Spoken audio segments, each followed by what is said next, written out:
Coucou, bonjour tout le monde. Merci d'être avec moi encore aujourd'hui pour ce deuxième direct de la SOC Design Party. Euh, donc aujourd'hui, on va parler de processus créatif. Donc hier, on a parlé d'inspiration. Où la trouver, qu'est-ce qu'on pouvait faire pour être inspiré, avoir le début d'une idée. Et aujourd'hui, je vais vous parler de comment vous pouvez mettre votre idée en œuvre. Donc, peut-être vous avez déjà eu des idées, peut-être vous n'en avez pas encore. Ce n'est pas grave, ça peut mettre du temps à venir. La dernière création que j'ai faite de chaussettes notamment, j'ai eu un peu de mal à trouver l'inspiration parce que, bonjour tout le monde, parce que j'ai travaillé avec la laine d'une indie dyer en Suisse qui est lise et qui était une laine un peu différente de celle que j'utilise d'habitude parce qu'elle était complètement unie, teinte avec des teintures naturelles, des plantes. Et du coup, bon, bah, j'étais moins dans mon élément, l'inspiration a été un petit peu plus compliquée à venir. Donc, déjà, ce que je voulais vous dire, première étape pour concrétiser votre idée, papier, crayon. Papier, crayon, même si vous n'êtes pas... Coucou tout le monde, coucou Cindy.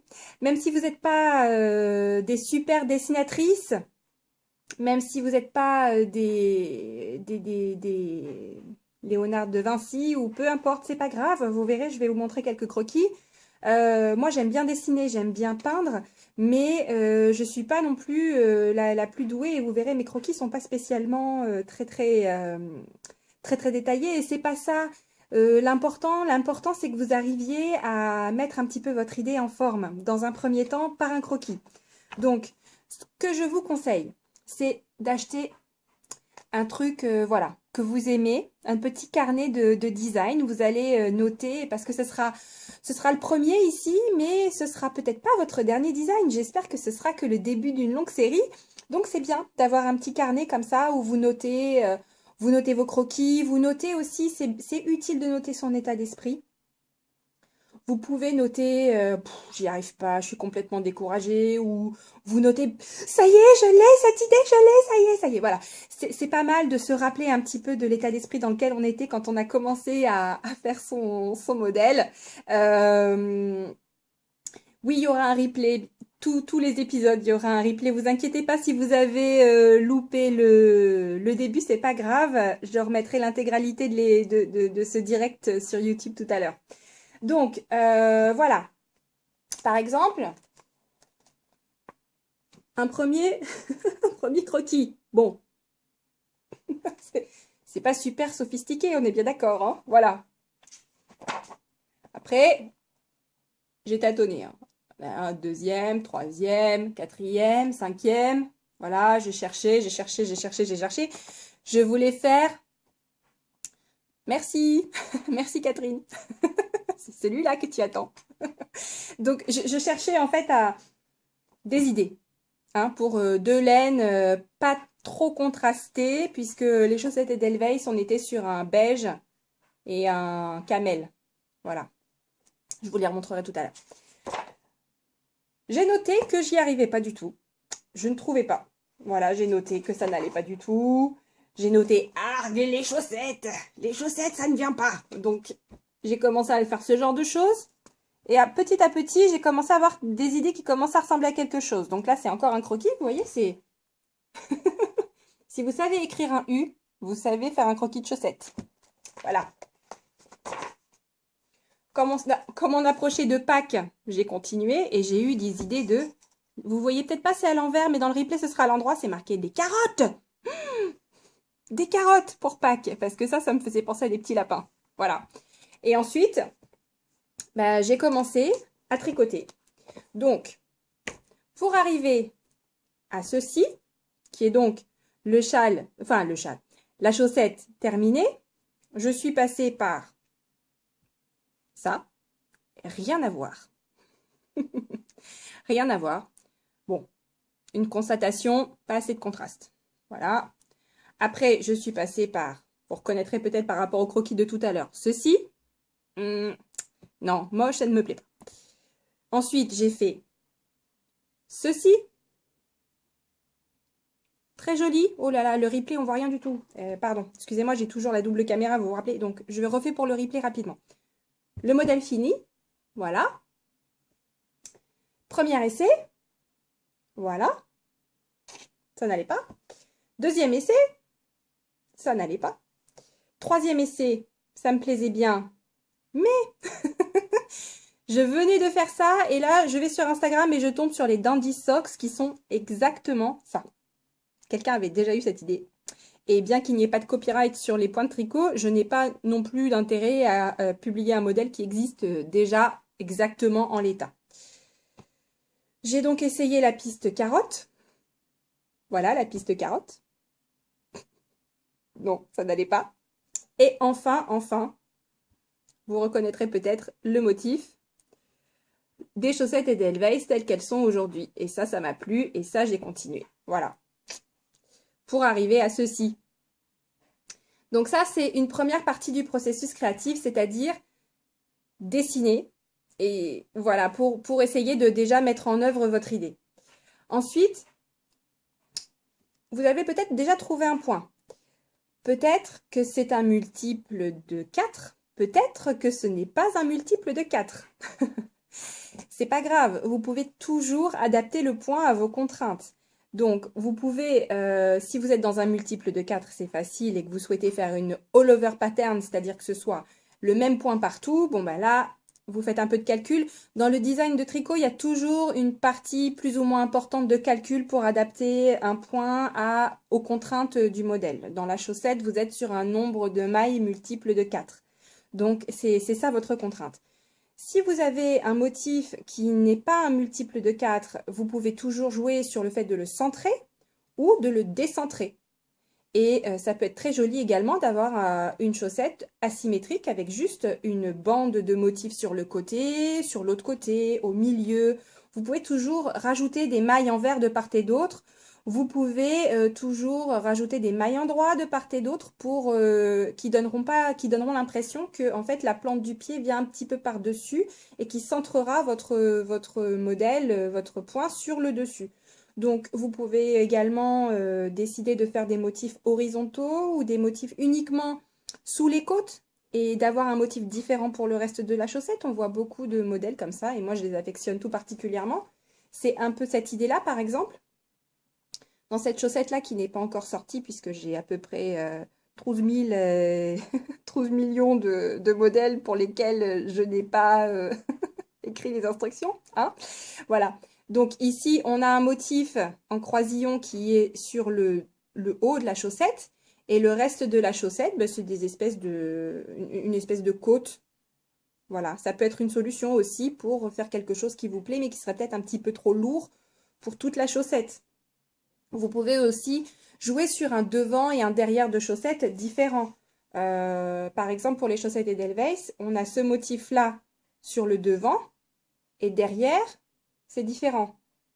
Pareil pour cette autre qui fait partie des 12 000 modèles pas sortis. C'est un modèle comme ça devant et derrière, comme ça. Alors, on ne met jamais rien sur la plante du pied. Je ne sais pas si je l'ai déjà dit, mais sur la plante du pied. Alors, attendez. Les points sont présentés à plat pour les chaussettes. On tricote en rond. Comment on transforme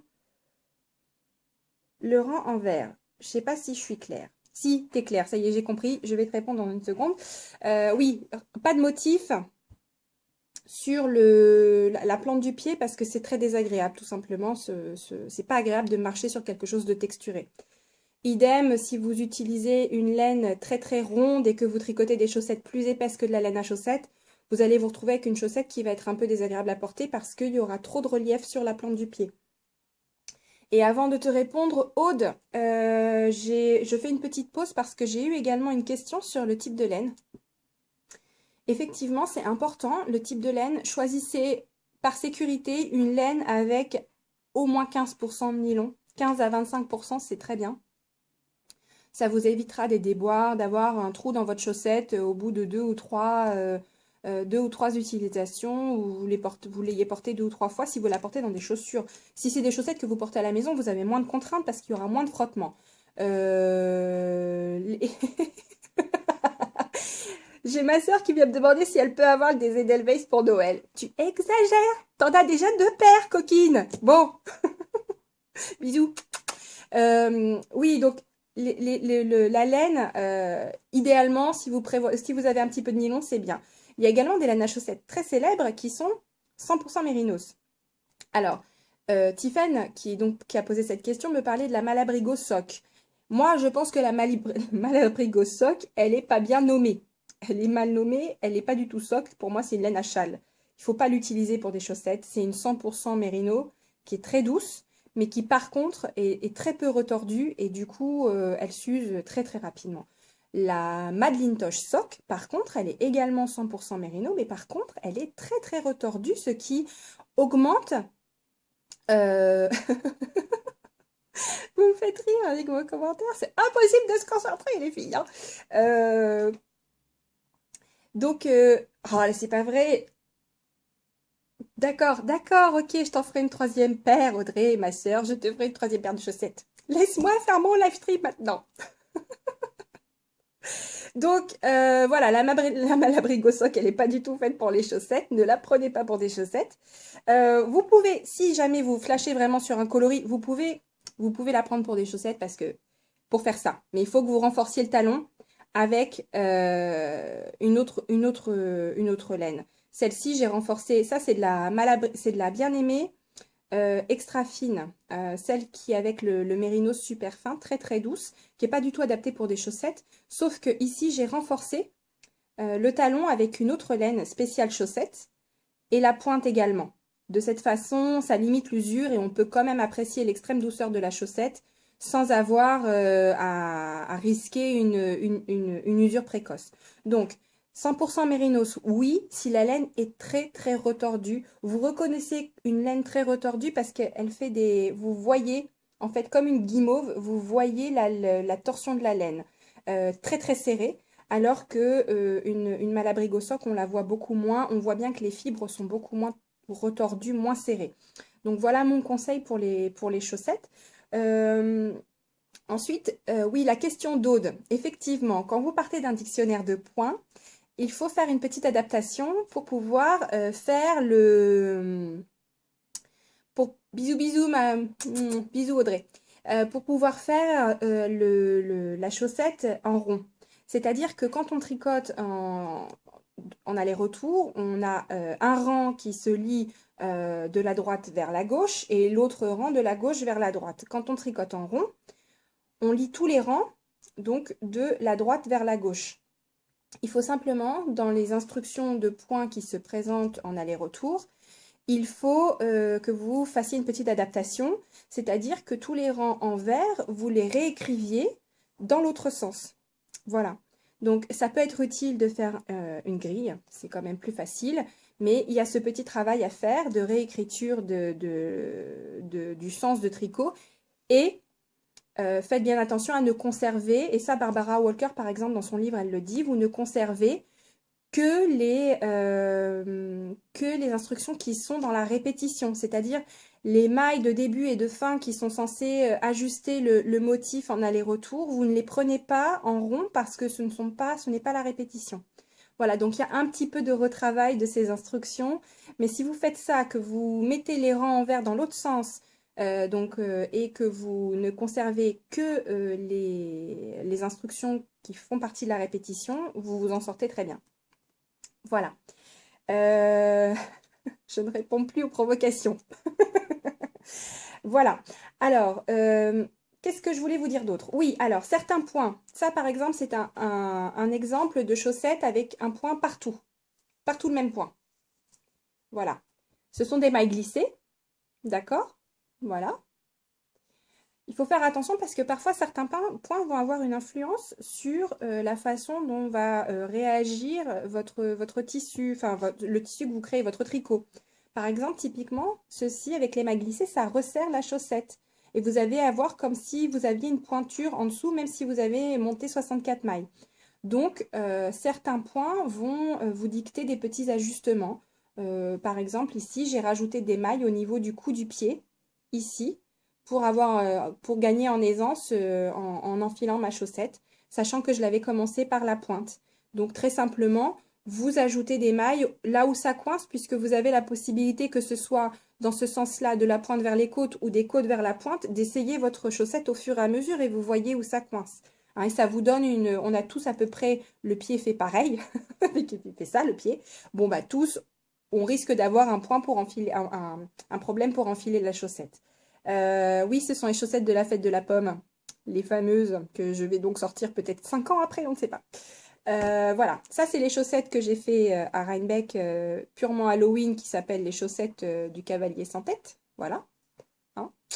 Et bon, ça vous les connaissez, les Edelweiss. Et ça c'est les chaussettes baie d'hiver qui commencent à dater également, mais que un jour je sortirai. Un jour. Voilà. Donc idem de la même façon. Donc point torsadé, point texturé en maille glissée, ça a tendance à resserrer la taille. Si vous faites de la dentelle, ça a tendance à agrandir un petit peu, donc prenez-le en compte également dans votre taille, sachant que la dentelle, c'est un peu plus traître puisque ça va se révéler surtout au moment où la chaussette va être lavée et va être bloquée. Donc gardez bien ça à l'esprit. La dentelle a tendance à bien prendre de la place puisqu'on a de l'espace entre les mailles avec les trous. Les trous. Voilà.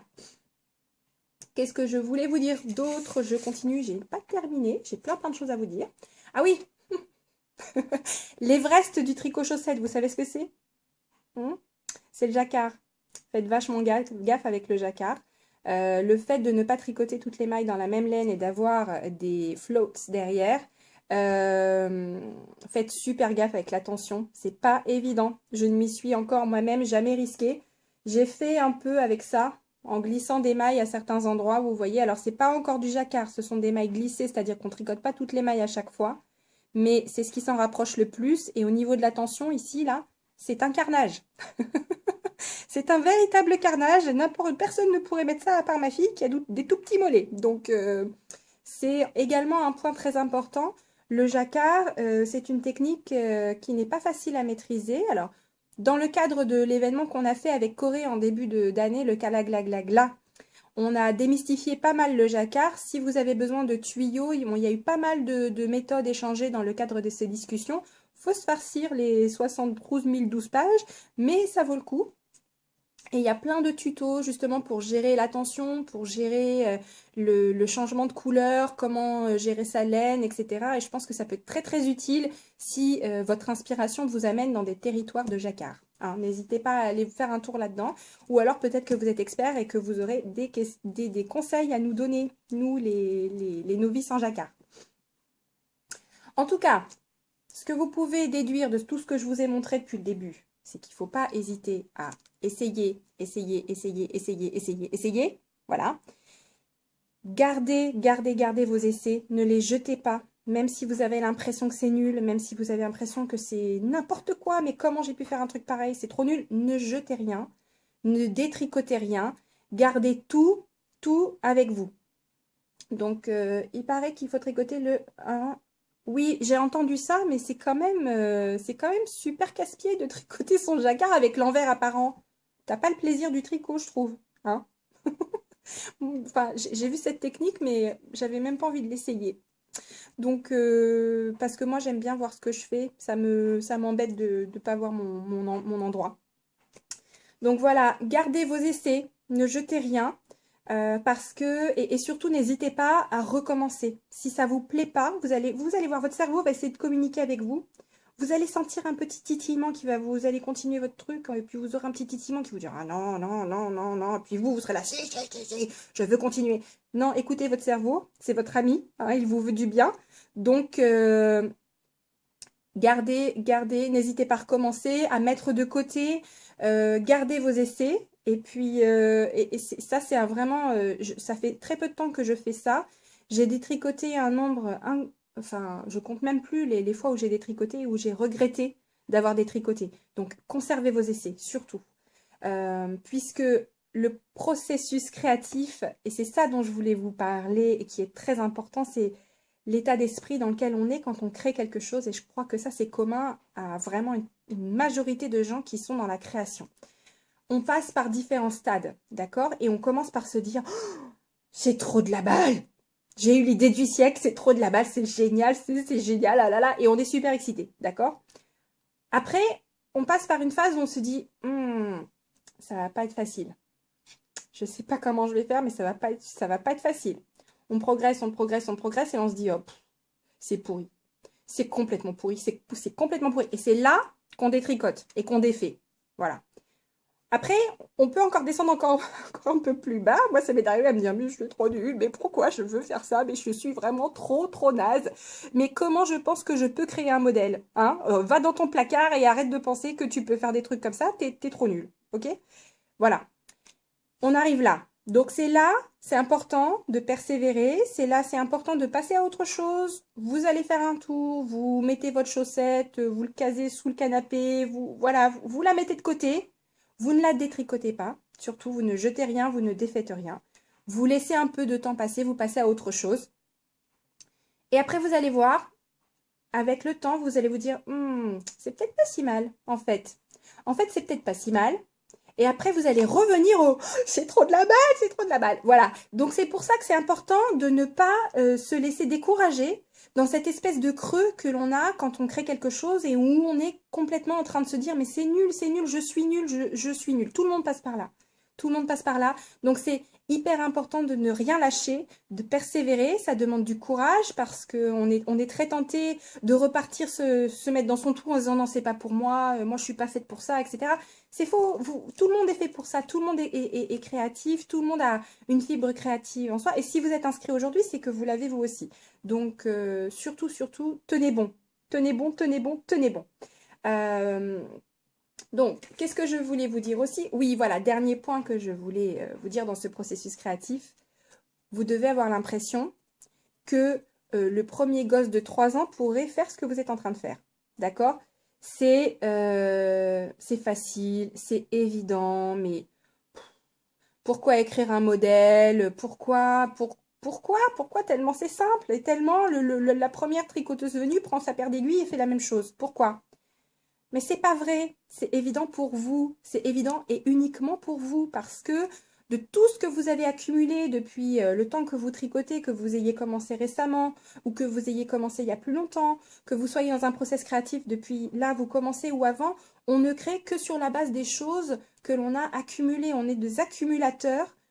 Tout ce qu'on voit nous influence, tout ce qu'on peut, tout ce qui nous entoure. Sur Instagram, sur Ravelry, sur même des choses qui ne sont pas du tricot. Enfin, je veux dire, les films, les séries, on est vraiment des accumulateurs de choses, d'éléments qui ensuite ressortent d'une façon ou une autre dans votre création. Et donc, c'est pour ça que pour vous, ça vous paraît évident. Mais oui, parce que ça vient de vous et de tout ce que vous avez accumulé, sauf qu'il n'y a pas une seule personne sur Terre qui a accumulé les mêmes choses que vous. Et donc, ça n'est évident que pour vous. Et ça, je m'en rends compte, mais tout le temps. Moi, j'ai l'impression que mes modèles, mais la rigueur, pourquoi je les écris tellement c'est facile. Hein, et quand on me demande est-ce que ce modèle est difficile, je suis toujours très embêtée parce que j'ai envie de dire ben non. Bah évidemment que non, c'est pas difficile, vous voyez bien. C'est que des rangs raccourcis, c'est que un changement de couleur, enfin voilà, c'est vraiment pas compliqué, d'accord? C'est le b.a.-ba. Et en fait, finalement non, je me rends compte que non. Et je me suis rendu compte parce que j'assure le support derrière pour chaque modèle. J'assure le support, c'est-à-dire que je suis en renfort quand j'ai quelqu'un qui veut tricoter un de mes modèles et qui n'y arrive pas. Je l'aide, je l'aide, je l'aide, je l'aide. Et donc, je me rends compte que non, c'est pas évident, c'est pas facile. Et des choses qui, moi, me semblent faciles ne sont pas faciles pour les autres. Donc, ne vous laissez pas avoir par cette impression que ce que vous faites ne vaut pas la peine d'être fait parce que c'est facile. Ce n'est facile que pour vous. Que ce soit bien clair. Voilà. Alors, je me suis fait des petites notes pour aujourd'hui parce que j'avais quand même beaucoup de choses à vous dire. Mais si on résume aujourd'hui, état d'esprit de persévérance. L'état d'esprit est très important parce que quand on crée, on peut passer par des montagnes russes émotionnelles. Donc, c'est important de garder confiance en soi, même quand on a l'impression que ce qu'on fait est vraiment pas terrible. C'est faux. Hein, on a tous cette petite voix dans notre tête qui essaye de nous décourager. L'important, c'est de ne pas l'écouter. Mettez vos idées sur le papier, crayonnez. Je vous conseille d'avoir donc un petit bouquin. S'il est joli, c'est mieux. S'il est super mignon et que vous avez plaisir à l'ouvrir, à écrire dedans, c'est mieux. Je vous conseille aussi de prendre, ça j'aurais dû le dire hier, mais Prenez les meilleures matières premières dont vous disposez. Et confiance, c'est ça. Prenez les meilleures matières premières dont vous disposez. Si vous n'ayez pas peur de gâcher, d'accord? Euh, quand on crée quelque chose, que ce soit quand on dessine, quand on peint, quand on tricote, quand on brode, coucou, c'est très très important de prendre la meilleure matière première parce que si vous commencez avec une matière première pourrie, vous aurez pu beau être une déesse ou un dieu de la création, le résultat ne sera qu'à la hauteur de votre matière première. Donc n'hésitez pas à prendre votre plus bel écheveau, prendre vos plus belles aiguilles. N'hésitez pas à prendre votre plus beau carnet, votre plus beau stylo plume qui est écrit en rose fluo, hein, et n'hésitez pas à prendre les meilleures matières premières que vous pouvez vous offrir. N'ayez pas peur de gâcher. Voilà. Et je pense que c'est tout pour aujourd'hui. Donc, je vous remercie beaucoup, beaucoup, beaucoup pour d'avoir été avec moi pour ce direct. Je le mets en replay sur YouTube dans l'après-midi. Et je vous donne demain rendez-vous à 12h30 encore pour vous parler cette fois-ci des aspects techniques. Et on reviendra peut-être un petit peu dans les... Qu'est-ce qu'elle me raconte, Imogène? Oui, alors, oui, effectivement, bien sûr, mais ça, je pense que tout le monde le sait, Imogène, on s'applique. Bon, personne va faire ça comme ça. Je pense que ça, c'est vraiment pas du tout l'état d'esprit que je peux constater des échanges que j'ai, hein. Les états d'esprit, c'est plutôt j'ai peur, j'ai peur. Alors, n'ayez pas peur, tout va bien se passer, hein. Tout va bien se passer. Allez, je vous embrasse. À demain. Ah oui, demain, on parle technique. On parle technique de chaussettes. On parle maths. On parle, voilà, on parle de ces aspects qui peuvent être un peu décourageants, qui peuvent faire peur. Mais non, faut pas avoir peur. Dernière chose, je vous mettrai les références. N'hésitez pas. Ça, c'est encore un bouquin en anglais, mais c'est juste la Bible. C'est la Bible des chaussettes. Clara Parks, c'est une spécialiste. J'en ai déjà parlé dans mon podcast. Clara Parks, c'est une spécialiste de la laine. C'est une spécialiste des chaussettes. Elle a écrit ce livre fantastique, Book of Socks. Donc là, il vaut mieux parler anglais, bien sûr. Mais en gros, les conseils que je viens de vous donner sur le choix de la laine pour les chaussettes, c'est de Clara que j'ai ces informations. Et si vous parlez un peu anglais, je vous conseille l'achat de ce bouquin. Il est vraiment génial. Et en plus, vous avez de très très beaux modèles de chaussettes dedans. Voilà. Allez, je vous embrasse et je vous dis à demain. Merci beaucoup. Ciao.